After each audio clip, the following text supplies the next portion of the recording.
Toe het Elohim al hierdie woorde gespreek en gesê, ek is Jahwe, jou Elohim, wat jou uit Egipte land uit die slawehuis uitgelei het. Jy mag geen ander gode voor my aangesig hê nie. Jy mag vir jou geen gesnede beeld of enige gelykenis maak van wat bo in die hemel is, of van wat onder op die aarde is, of van wat in die waters onder die aarde is nie. Jy mag jou voor hulle nie neerbuig en hulle nie dien nie, want ek, Jahwe, jou Elohim, is 'n jaloerse Elohim, wat die misdaad van die vaders besoek aan die kinders, aan die 3de en aan die 4de geslag van die wat my haat.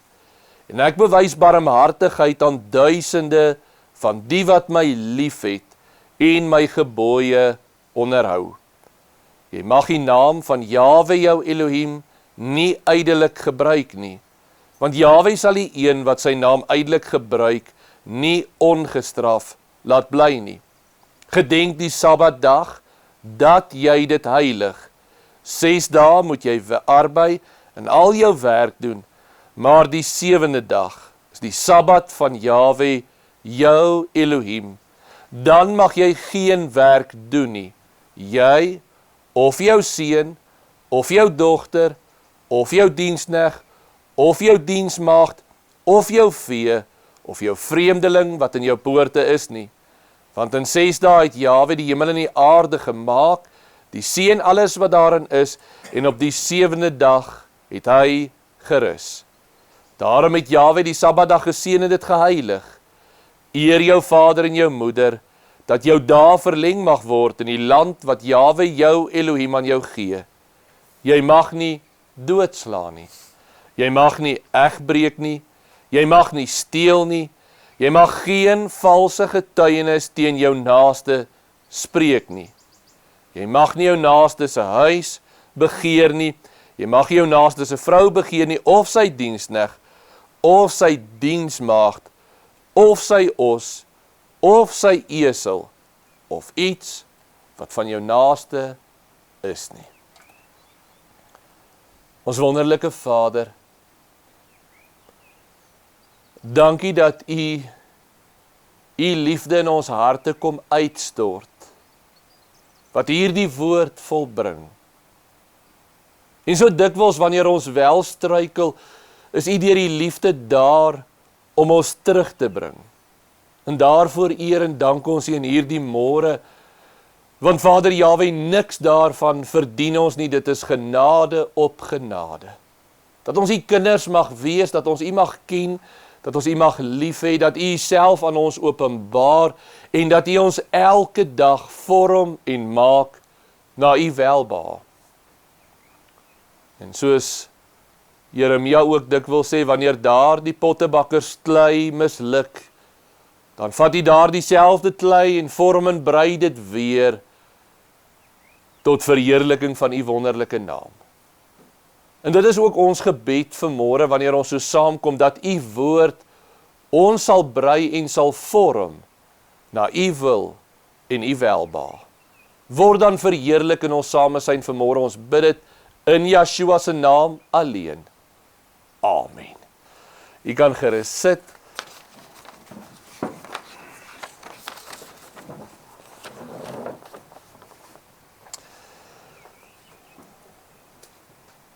Ons gesels vanmôre so bietjie oor die gawe van vergifnis.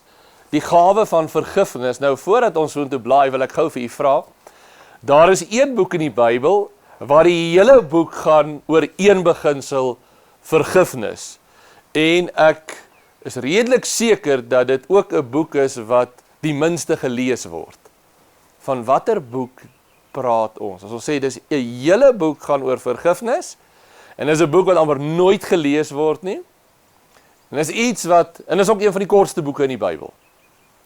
Filemon. Kom ons blaai daarna die boek Filemon toe. Nou ja, ek weet baie van die kinders gaan wonder, is daar so 'n boek in die Bybel?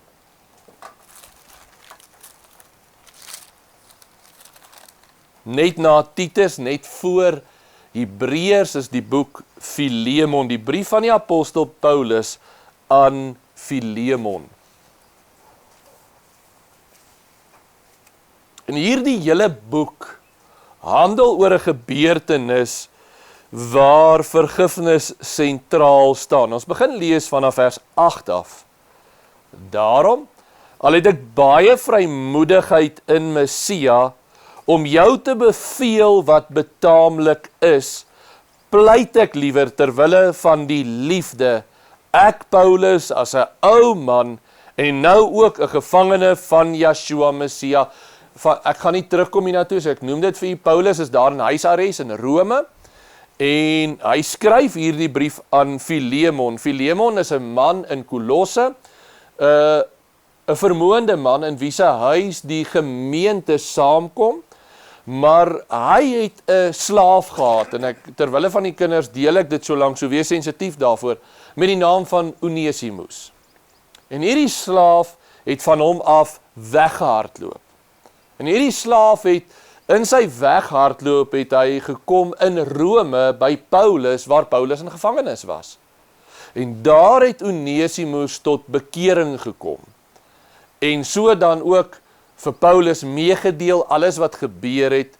En Paulus skryf dan hierdie brief, so wees sensitief daarvoor, aan die eienaar van Onesimus, Filemon, om vir hom te sê, ontvang hierdie slaaf. Wat kon gebeur het met hierdie slaaf? Want waarskynlik, toe Onesimus weg is by hom, het hy van sy goed gesteel. En hy het weggevlug van hom af. Wat verdien Onesimus as gevolg van sy optrede? Dit kan selfs so groot wees soos die dood. En dan skryf Paulus hierdie brief aan Filemon, om vir hom te sê, Filemon, hy het weggevlug as 'n slaaf, en let op die woorde, hy was nutteloos vir jou, maar nou dat hy tot bekering gekom het, is hy baie nuttig. Kom ons lees verder, vers 10. Of verskoon net, wil ek dit bysê. Paulus sê vir Filemon, Filemon, ek kon met jou uit gesag uitgepraat het as 'n apostel, aan wie jy jou lewe skuldig is, want die evangelie is deur my en jou verkondig, maar ek wil nie dit doen nie, ek wil by jou pleit, want ek ken jou hart. Vers 10. Pleit by jou vir my kind Onesimus, wat ek verwek het in my boeye. Want wat vroeër vir jou nutteloos was, maar nou baie nuttig vir jou en vir my, ek stuur hom terug. Maar neem jy hom, dit is my eie hart aan. Ek wou hom by my hou, sodat hy my in die boeye van die evangelie in jou plek kan dien. Maar sonder jou goedkeuring wou ek niks doen nie, sodat jou goedheid nie uit dwang sou wees nie, maar uit vrye keuse. Voor ons verder lees, Paulus skryf, Onesimus was vir jou op 'n stadium, en ons lei daarin af dat Onesimus opstandig was en nutteloos was. Hy was amper 'n dwarstrekker slaaf gewees in daai tyd. En op daai stadium, maar nou word, en dis die interessante deel, die woord dat hy glad nie vir jou nuttig was nie, Onesimus beteken juis om nuttig te wees of bruikbaar te wees. Maar nou dat hy tot bekering gekom het, is hy nuttig nie net vir jou nie, maar ook vir my. En eintlik wou ek hom by my gehou het, dat hy my kan help in die evangelie, maar ek wil dit nie afdwing by jou nie. So, ek stuur hom terug vir jou, maar eintlik met die verwagting dat jy hom weer vir my sal stuur, dat hy diensbaar kan wees in die koninkryk. Vers 15. Want miskien is hy om hierdie rede 'n tydjie van jou geskei, dat jy hom vir altyd kon besit. Nie meer as 'n slaaf nie, maar meer as 'n slaaf, as 'n geliefde broeder in die vlees, sowel as in Jahwe, veral vir my, hoeveel te meer vir jou. Vir 'n oomblik net stil staan dan, Paulus so mooi, hy sê, die feit dat Onesimus weggehardloop het, was vir homself, dit was nie reg nie, maar dit werk ten goeie mee, want daar, en dis die wonderlikheid, hy kom in Rome op daai stadium was 'n stad omtrent met 100.000 mense, en hy kom in Rome, en dat hy Rome toe vlug, want baie van die slawe, wanneer het hulle Rome toe gevlug, want daarso was, kon hulle verdwyn het in die massas, en hier in Rome, moet hy vir Paulus ontmoet, en moet hy tot bekering kom, en Paulus sê, dalk was dit vir jou voordelig, dat hy 'n oomblikie van jou weggegaan het, maar dat jy hom nou altyd kan terugkry as 'n broer. Vers 17, as jy my dan vir 'n metgesel hou, neem hom aan net soos vir my. As hy jou benadeel het of iets skuld, sit dit op my rekening. En Paulus sê dit met sy eie hand geskrywe, ek sal betaal. Om nie te sê jou rekening nie, want jy is daar by jou eie persoon ook aan my verskuldig. Ja, broeder, mag ek tog van jou voordeel trek in Jahwe. Verkoop my hart in Jahwe. In vertroue op jou gehoorsaamheid het ek aan jou geskrywe, omdat ek weet dat jy nog meer sal doen as wat ek sê. Tot sover lees ons saam. Interessant dat hierdie boek deel is van die Bybel en hier 'n pragtige beeld uitbeeld, buiten baie dinge wat hierin bespreek word, die sosiale omstandighede van daai tyd, maar die kernbeginsel waarby, op grond waarvan Paulus vir Filemon skryf, vergeef hierdie slaaf van jou. Wat eintlik die dood of die oordeel verdien, maar vergewe hom in die naam van Yeshua, die Messia. En daarom is dit belangrik dat Jahwe se werk is eintlik wonderlik. En ons sien 'n besonderse handeling hoe hierdie slaaf wegvlug Onesimus en by 'n Paulus aankom, sodat hy die lewe kan ontdek. En dan die genade dat hy kan gehoorsaam wees daaraan. En dat hy sy lewe kan omdraai en eintlik sy lewe waag en die teruggaan na Filemon toe, in die verwagting van, ek gee my oor aan Filemon, hy kan my vergewe en vergifnis skenk, of hy kan my oordeel en straf of doodmaak. Hierdie selfde beeld is die beeld in elkeen van ons se lewe. Want elkeen van ons is eerstens 'n ontvanger van vergifnis, 'n Onesimus self, en tweedens ook 'n Filemon. Want elkeen van ons staan skuldig in dit wat ons weggegaan het van ons meester. Ons almal benodig ons eienaar se vergifnis. En daarom Romeine 3 vers 23, ons gaan so 3 tekste daar lees, kom ons blaai saam soontoe, en dan wil dit tog so klem lê daar op Romeine 3.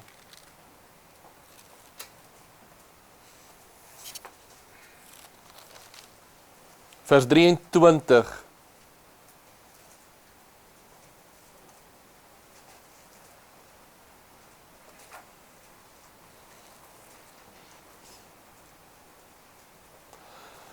Want almal het gesondig en dit ontbreek hulle aan die heerlikheid van Elohim. Handelinge 5. Handelinge 5. Vers 31.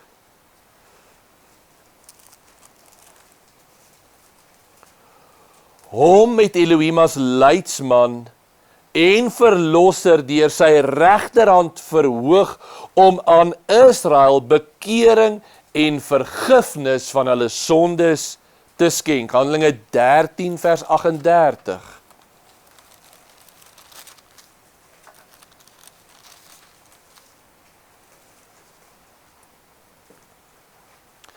Laat dit dan aan julle bekend wees, broeders, dat deur hom vergifnis van sondes aan julle verkondig word. En dan Efesiërs 1 vers 7.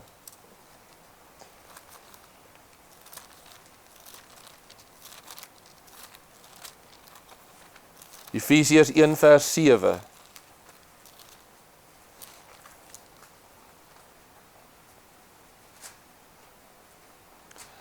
In hom het ons die verlossing deur sy bloed, die vergifnis van die misdade, na die rykdom van sy genade.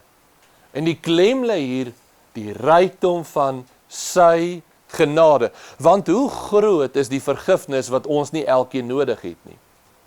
Hoe skuldig staan ons elkeen nie voor Jahwe, en wanneer ons daarvoor hom verskyn, hoe baie is daar nie wat van ons vergewe moet word, na die rykdom van sy genade. Ek wil jy 'n verhaaltjie vertel, dis 'n Europese oorlewering. Het gaan eintlik dit te doen met wanneer 'n paartjie sou trou, maar dit gaan daaroor dat, voordat hulle by mekaar kan kom, dan is daar 2 groot deure waardeur hulle moet stap. En dan gaan staan hulle voor daai deur, en die eerste keer wanneer hulle spreek, dan gebruik hulle byvoorbeeld die woorde van hoe belangrik hulle sou gewees het. Byvoorbeeld, kom ons vat die prins van Oranje, en hy gaan staan voor daai deur en hy sê, maar ek is prins Wilhelm van Oranje, wat dit en dit en dit en dit gedoen het, en al die wonderlike goed wat ek gedoen het. En die deure bly toe en 'n stem kom van binne af, ek ken jou nie. En dan 'n tweede keer dan roep hy uit, maar ek is prins Willem van Oranje. En die deure bly toe, en 'n stem weer klink, ek ken jou nie. En dan vir 'n derde keer sê hy, ek is Wilhelm, die nietige sondaar. En dan weer klink die stem, vir jou ken ek, en die deure gaan oop. Dis 'n illustrasie van ons nadering tot Jahwe. Want solank jy dink, jy is groot en sterk, jy kan nie sondig nie, en jy is onafhanklik, en jy het Jahwe nie nodig nie, en jy het geen vergifnis nodig nie, want jy is goed, dan besef jy, Jahwe sal jou nie ken nie, want jy ken hom nie.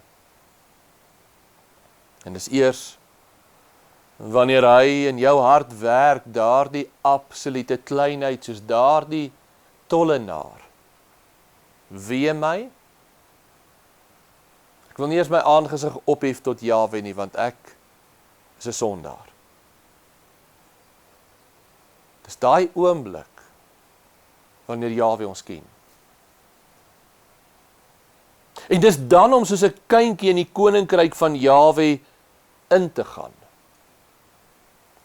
Want kom ons lees vir 'n oomblik ons eie karakter. Kom ons gaan daarna met Matteus 27 toe. En ons lees die karakter van ons vlees en van ons volk.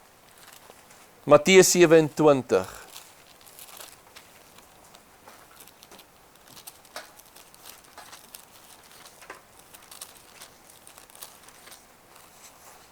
Matteus 27 vers 39. En wanneer ons hierdie lees, moet ons dit nie lees asof dit ver is nie. Dis een ek wat hieruit versinne beeld word, vers 39.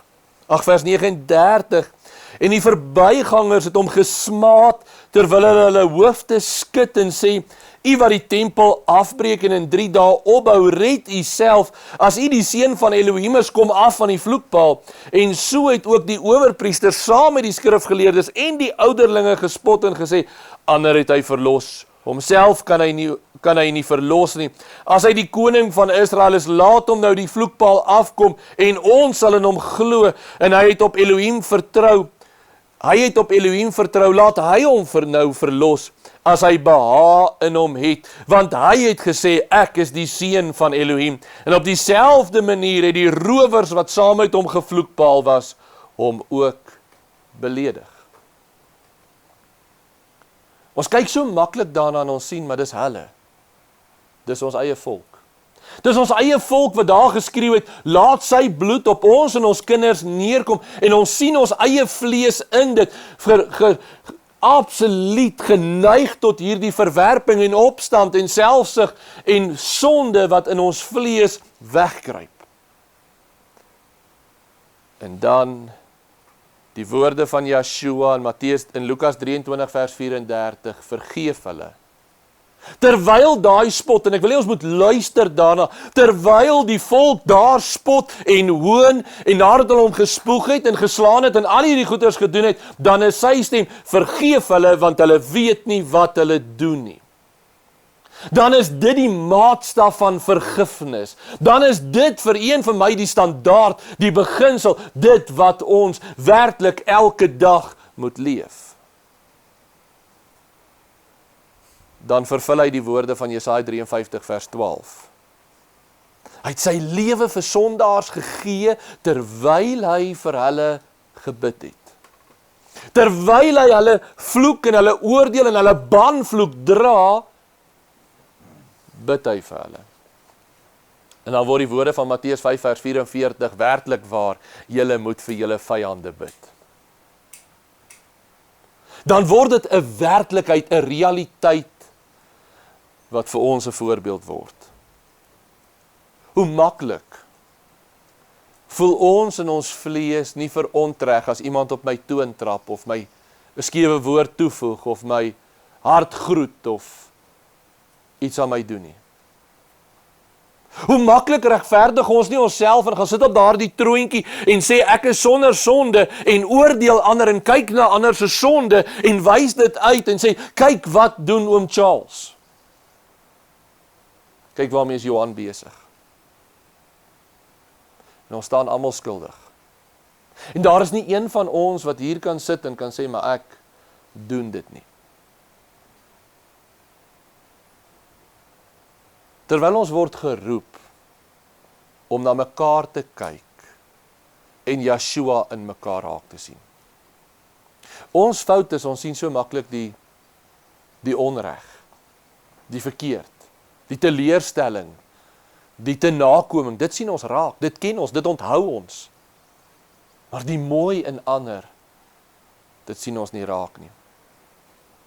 En dit word vir ons amper 'n stryd om regtig te kan vergewe. Kom ons gaan na Matteus 18 toe. Daardie bekende verhaal.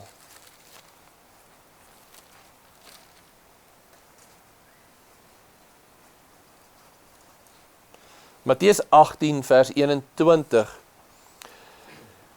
Toe kom Petrus na hom en sê, Meester, hoe dikwels sal my broer teen my sondig en ek hom vergewe tot 7 maal toe? Yeshua antwoord hom, ek sê vir jou, nie tot 7 maal toe nie, maar tot 70 maal 7 toe. Geliefdes, hoe vinnig is ons nie om reaktief te raak, om vies te word, om geïrriteerd te raak, om ongeduldig te raak nie. En dan wil ek vra, met wie doen ons dit die meeste? Met ons huisgenote. Hoe vinnig is dit nie vir ons om op ons perdjies te spring of wat ook al te doen nie? Petrus vra dit vir Yeshua en Yeshua sê vir hom 70 maal 7 keer. En kom ons lees verder vers 22, verskoon vers 23. Daarom word die koninkryk van die hemele vergelyk met 'n sekere koning wat met sy diensknegte wou afreken. As dit Jahwe se wil is, gaan ons op die geloftekamp besonderlik gesels oor die gedagte van die basileia, die regering in die koninkryk. Hoe die gestalte van die koninkryk lyk. Hoe lyk die koninkryk? Dis nie, want die beginsel van die koninkryk, en u kan solank dit in gedagte hou met die oog op die kamp, is nie net 'n fisiese landstreek met 'n koninkryk nie. Dit gaan oor die gesag wat na vore kom. En hoe lyk die gesag van die koninkryk in terme van vergifnis? Kom ons lees dit daar vers 23. Daarom word die koninkryk van die hemele vergelyk met 'n sekere koning wat met sy diensknegte wou afreken. En toe hy begin afreken, word daar een na hom gebring wat 10.000 talente skuldig was. En omdat hy nie kon betaal nie, gee sy heer bevel dat hy verkoop moet word, en die vrou en sy kinders en alles wat hy het, en dat dit betaal moet word. Toe val die diensknegt neer en buig voor hom en sê, Meester, wees lankmoedig met my, en ek sal jy alles betaal. En die heer van daardie diensknegt het innig jammer vir hom gevoel, en hom losgelaat, en hom die skuld kwytgeskeld. Maar toe daardie diensknegt uitgaan, en een van sy medediensknegte vind, wat hom 100 penning skuldig was, het hy hom aan die keel gegryp en gesê, betaal my wat jy my skuld. Sy medediensknegt val toe voor sy voete neer, en smeek hom en sê, wees lankmoedig met my, en ek sal jou alles betaal. En hy wou nie. Maar het gegaan en hom in die gevangenis gewerk, totdat hy die skuld sou betaal het. En toe sy medediensknegte sien wat gebeur het, was hulle baie bedroef. Hulle het gegaan en aan hulle heer meegedeel alles wat gebeur het. Daarop roep sy Heer hom en sê vir hom, jou slegte diensknegt, al daardie skuld het ek jou kwytgeskeld, omdat jy my gesmeek het, moes jy nie jou medediensknegt ook barmhartig wees, soos ek jou ook barmhartig gewees het nie. En sy Heer het hom in die toren oorgegee aan die pynigers, totdat hy sou betaal het, alles wat hy omskuldig was. So sal ook my hemelse Vader aan julle doen, as julle nie elkeen sy broeder van harte sy oortredinge vergewe nie. Nie 'n keuse nie, nie 'n voorreg nie, 'n werklikheid, 'n eis. En daarin, Matteus 6 vers 14 en 15, hierdie geweldige eis van Yeshua, Matteus 6 vers 14 en 15, want as julle die mense hulle oortredinge vergewe, sal julle hemelse Vader julle ook vergewe. Maar as julle die mense hulle oortredinge nie vergewe nie, sal julle oortredinge ook nie vergewe word nie. Wanneer ons na iemand anders se sonde kyk, moet ons diep bewus wees, my eie swakheid is groter. My eie genade wat ek nodig het by Jahwe is soveel duurder. En daarom is dit belangrik, veral wanneer ons eerstens praat as persone wat vergifnis ontvang. Ons het dit almal ontvang. En daarom moet ons gewers word van daardie vergifnis. En nie veroordelend oor mense wees nie, nie kritiserend nie, nie foutvinderig nie, niks van daai dinge nie, want is daar baie in jou lewe waarin Jahwe mee kan fout vind. Is al baie wat Yeshua jou daar kan aan die vloekpaal vaslaan en sê, dit is alles wat jy verkeerd gedoen het in jou lewe. Ja, oorweldigend. Maar sy genade is vir ons genoeg om ons te vergewe. En daarom 1 Korinte 4 vers 1 sê, ons word bedienaars van hierdie vergifnis. Een van die wonderlikste gawes is om te kan vergewe. Een van die wonderlikste, kosbaarste voorreg, waartoe elke gelowige moet ywer en strewe, is om te vergewe. Dit moet iets wees wat brandend in ons is, om te hardloop daarna, om nie te veroordeel nie, om foute te vind nie, om te skinder nie, nie om verder te gaan vertel nie, maar in soveel liefde te kan vergewe en te sê, want die liefde sal 'n menigte van sondes bedek. En dit moet u en my strewe wees. En daarom, wanneer ons die bedienaars daarvan word, kry Yeshua gestalte in ons lewe. En word hy daarin verheerlik. Die ander kant, die ontvanger. Want almal van ons, net soos wat ons vergewe is, bring dit by ons 'n verantwoordelikheid. Kom ons gaan na Psalm 51 toe.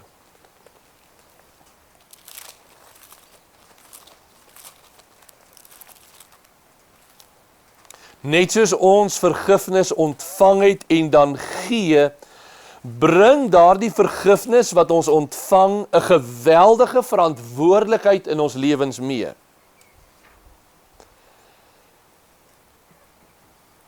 Psalm 51 handel oor Dawid se skuldbelydenis voor Jahwe, vers 3.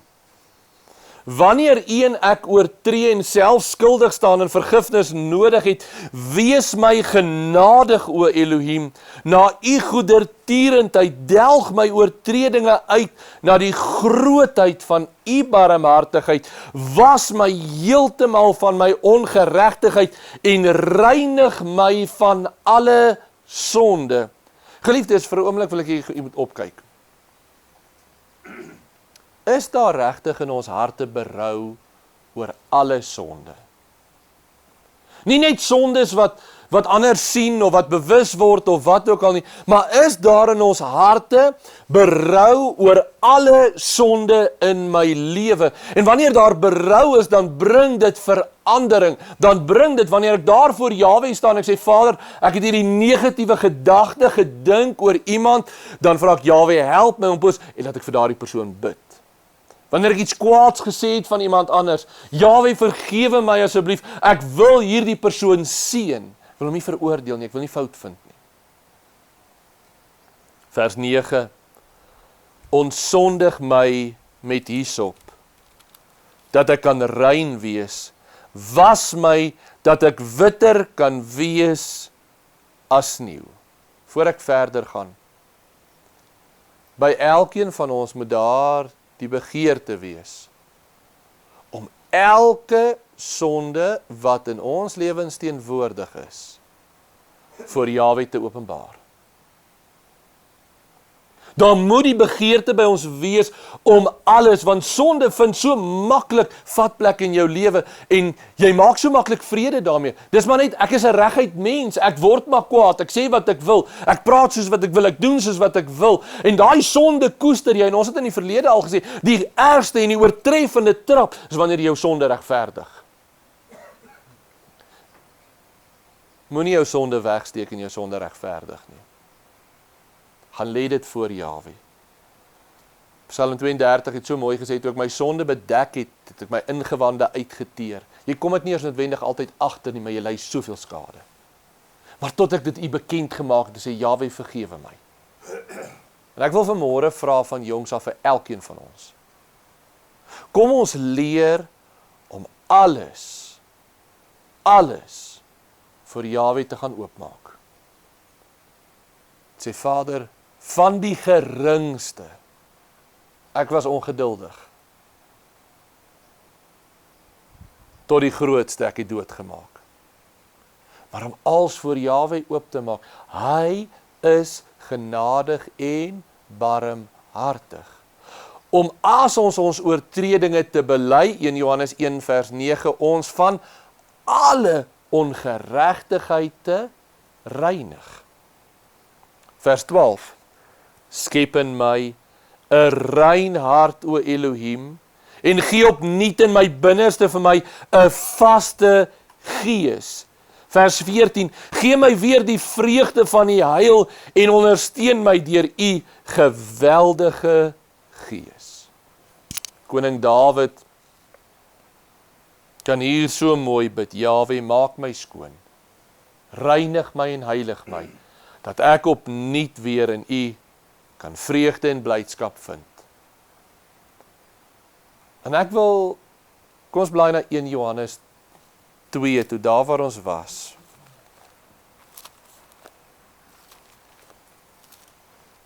In Johannes 1 vers 9 gaan ons eers saam lees.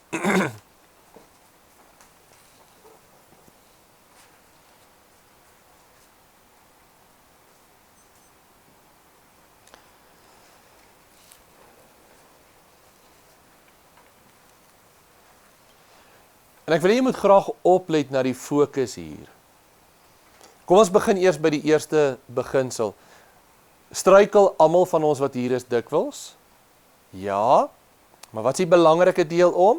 As ons oortree, vergifnis, vers 9, as ons sonde bely, hy is getrou en regverdig om die sondes te vergewe en ons van alle ongeregtigheid te reinig. Hoofstuk 2 vers 1. My kinders, ek skryf hierdie dinge aan julle, dat julle nie moet sondig nie, en as iemand gesondig het, ons het 'n voorspraak by die Vader, Yeshua Messia, die regverdige, en hy is 'n versoening vir ons sondes, en nie alleen vir ons nie, maar ook vir die van die hele wêreld. Hoor mooi wat hy sê. Hy sê, as julle sondig, ons het vergifnis by hom. En hierdie is baie belangrik, want ons gaan nou na 'n punt toe. In dieselfde asem, so ons het nou 2 gedeeltes waar elke keer wie Johannes vir hulle skryf, as julle sondig, wat moet julle doen? Bely dit, want ons het 'n belydenis, ons het 'n vergifnis. Kyk nou wat sê in hoofstuk 2 vers 12. Ek skryf aan julle my kinders, omdat die sondes julle vergewe is, om sy naam ontwil. Terwille, hoekom vergeef Jahwe ons skuldes? Terwille van sy naam, sodat ons sy naam kan verheerlik.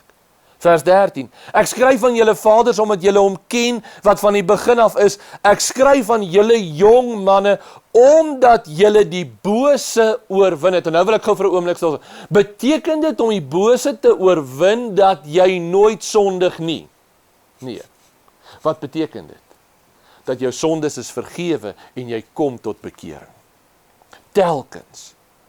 En wanneer ons nou daarna kyk en ons sê, maar Jahwe, ons wil kragtig word in Jahwe, beteken dit nie ons is sonder sonde, ons struikel nie, maar wat beteken dit? Elke keer wanneer ek struikel, dan gaan ek daar na die vloekpaal en sê, Jahwe, wees my genadig, ek was swak, maar dankie dat U my vergewe, en daarin word die bose oorwin in die lewe, en ons staan in die gesag van die koninkryk opgestaan, nie omdat ons perfek is nie.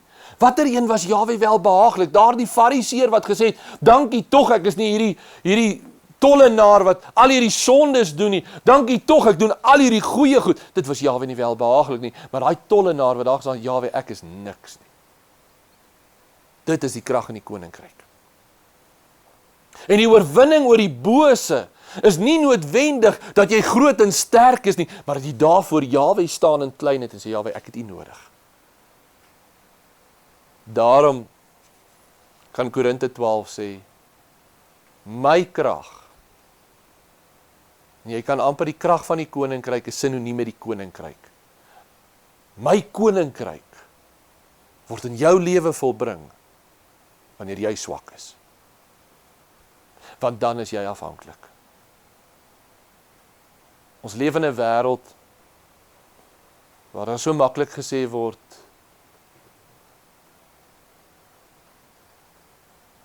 ons hoef nie om vergifnis te vra nie. Vergifnis vra is een van die wonderlikste, kosbare gawes wat Jahwe vir ons gegee het. En om vergifnis te skenk is iets waarna elke gelowige moet strewe. En juis dikwels wanneer dit ook ten koste van onsself is. Want het is baie maklik om te vergewe as dit het voordeel van onsself is, as dit gemaklik is, as my vlees daarvan hou, dis lekker, dis maklik, maar wanneer dit my iets kos, dis wanneer vergifnis tel. Wanneer my lewe spreekwoordelik daar in die vloekpaal vasgeslaan word, en ek gespot en gehoon en gevloek en geslaan word, en ek nog steeds kan bid, vergeef hulle, want hulle weet nie wat hulle doen nie. Ek wil afsluit vanmôre en ek wil vra, dat ons regtig vir Jahwe sal vra, dat ons die diepte en die rykdom van vergifnis sal leer ken in ons lewens. Nie net iets om van te weet nie, maar dat ons eerstens sal besef, hoe wonderlik bevoorreg ons is, om sy vergifnis volgens sy rykdom van genade te ontvang. En tweedens, om werklik te fokus, om vergifnis aan mekaar te deel. Ware vergifnis, nie 'n vergifnis wat nog boekhou van die kwaad nie, nie 'n vergifnis om later op te haal om te oordeel, maar 'n ware vergifnis van liefde en omgee, waarin Jahwe verheerlik word. Kom ons staan en bid ons saam.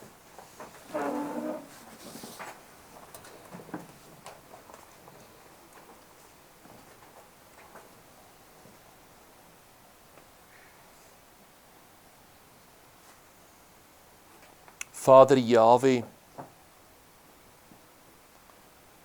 elkeen van ons wat hier staan,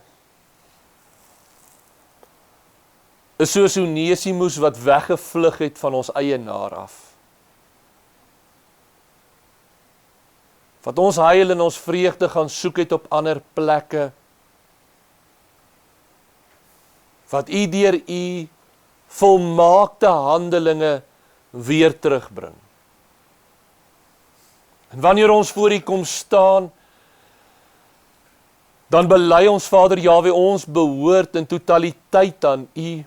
Maar dit is so maklik vir ons om ons besig te hou en na te jaag die begeerlikhede van hierdie wêreld en die dinge van hierdie tyd.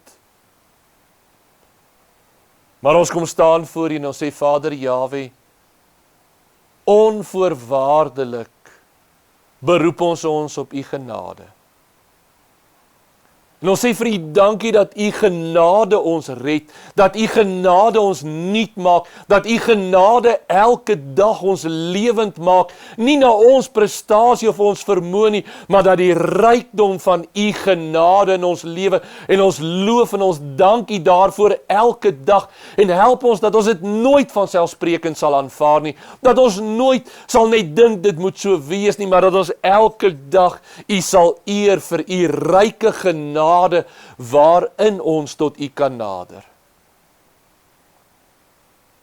En dat ons wat nietig stof is, die voorreg kan hê om deel te hê aan die offer van Yeshua.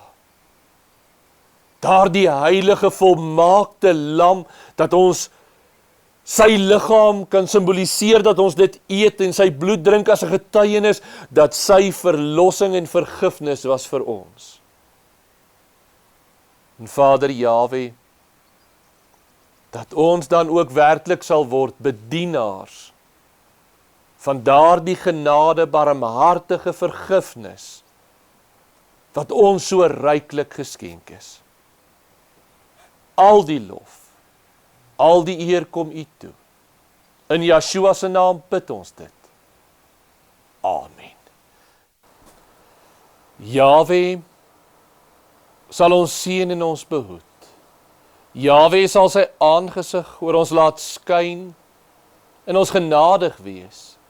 Jahwe sal sy aangesig oor ons verhef en aan ons sy vrede gee. Amen.